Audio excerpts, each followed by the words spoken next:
আসসালামু আলাইকুম বন্ধুরা, সবাইকে সিস্টার্স কিচেনে স্বাগতম। আবারও একটি নতুন ভিডিও নিয়ে আপনাদের মাঝে চলে এসেছি। আজকের রেসিপি হলো গরুর চবড়ি দিয়ে মানকচু রান্না। তো দেখতে থাকুন। গরুর চবড়িগুলো আমি সুন্দরভাবে ধুয়ে নিয়েছি। কুচিয়ে রাখা পেঁয়াজগুলো দিয়ে দিব, পরিমাণ মতন হলুদ মরিচের গুঁড়ো দিয়ে দিব, পরিমাণ মতন আদা রসুন বাটা দিয়ে দিব, পরিমাণ মতন রেগুলার রান্নার তেল দিয়ে দিব, স্বাদ মতো লবণ দিয়ে দিব, গরম মশলা তেজপাতা দিয়ে দিব, দুটো কাঁচামরিচ দিয়ে দিব। এখন আমি এগুলোকে হাতের সাহায্যে খুব ভালোভাবে মেখে নিব। এগুলোকে আমি এমন ভাবে মেখে নিব এটার থেকে আলাদা পেঁয়াজ মরিচের ঘ্রাণ আসবে। এই তো এটাকে আমি সুন্দরভাবে মেখে নিয়েছি। এখানে আমি কোনো পানি দিব না। এটাকে চুলায় খুব ভালোভাবে কষিয়ে নিতে হবে। এই তো আমি চবড়িগুলো সুন্দরভাবে কষিয়ে নিয়েছি। হাফ সিদ্ধ করে রাখা মানকচুগুলো দিয়ে দিব। তারপর এগুলোকে আবারও খুব ভালোভাবে কষিয়ে নিতে হবে।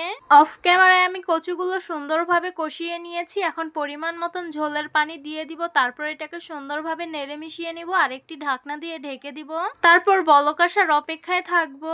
তো দেখতেই পারছেন তরকারিটা কিন্তু বলক এসে পড়েছে। এখন আমি একটু নেড়ে নিব। কচুগুলো কিন্তু এখন দমে রেখে দিলেই সিদ্ধ হয়ে যাবে। আমি কিন্তু এখন আর জাল দিব না, চুলায় বসিয়ে রাখবো। এই তো চুলায় বসিয়ে রেখেছিলাম, পুরো ঠিকঠাক হয়েছে। দেখতেই পারছেন কচুগুলো কিন্তু গলে গেছে। এখন নামিয়ে পরিবেশন করে নিব। এই তো গরম গরম সার্ভ করে দিলাম মানকচু দিয়ে চবড়ি রান্না। দেখতেই তো পারছেন কত বেশি সুন্দর লাগছে। এটা খেতে অনেক অনেক বেশি মজা। আপনারা অবশ্যই এটা খেয়ে দেখবেন, ভালো লাগবে আপনাদের কাছেও। এটা একবার খেলে এটার ফ্যান হয়ে যাবেন, আমি বলছি। তো আশা করছি আমার আজকের রেসিপি আপনাদের কাছে অনেক অনেক বেশি ভালো লাগবে।